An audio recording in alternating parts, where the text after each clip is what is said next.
from the days of Rivers and his Cambridge expedition around the turn of the 19th century, we've known that people may see the world in very different ways depending upon their experience. The so-called carpentered world theory, the idea that those of us who grew up in rectangular structures may perceive various illusions and depth and distance perception differently than people who grown up in environments not structured in the ways that Western environments are. There are people in the world who do not recognize their own belongings or their own house in a photograph because they have no experience with perceiving 3 dimensions in 2. I have a friend who's done research asking students of various cultural backgrounds to compose photographs. And depending upon their cultural backdrop, the students may compose photographs in a very holistic way, or they may focus on an object. So that in Western photographs, we tend to take pictures with people being the central object, whereas some Asian cultures, photographs tend to be much more holistic and take account of the context and the backdrop, and the people aren't necessarily the centerpiece in the photographs. Do people categorize their experience and the objects in their experience in the same way around the world? We know that they don't. Some people will categorize or group objects based upon function. Some will group them based upon size. Some will group them based upon color, so forth, depending upon cultural context.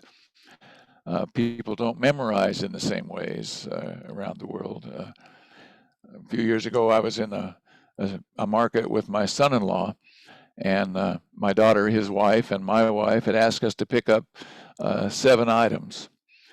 They said, you should write it down. And we said, no, we can remember 7 items. Well, we got to the market. We had 6 items, and we couldn't think of the 7th. And we finally had to confess and phone and ask what was the 7th item. But before we did, I said to my son-in-law, Steve, I said, I'll bet you $10 it's the middle item on the list. And of course it was, because we remember things closer to the beginning and the end of the list. But that's not true in every culture. That tendency tends to be tied somewhat to the structure of Western schooling, for example. Cultures differ in mathematical ability. According to some perspectives, that's due to language or other cultural features. But an area like mathematics, which we might assume would be a pretty universal language, isn't necessarily. We structure languages very differently. For example, in English, after we get to 10 when we're counting, we have to learn a whole new vocabulary because 11, 12, and so forth don't seem to have much to do with the names for the first 10 numbers, whereas in Japanese, 11 becomes basically 10-1, and 12 is 10-2, and so forth. And of course, cultures may define intelligence in very different ways. In Western culture, we've tended to have standard ideas about what constitutes intelligence, and we measure it under timed conditions and so forth. In some African cultures, intelligence is defined more nearly in terms of relation to family and compassion and other sorts of virtues that in Western culture we don't think of as necessarily being tied to intelligence.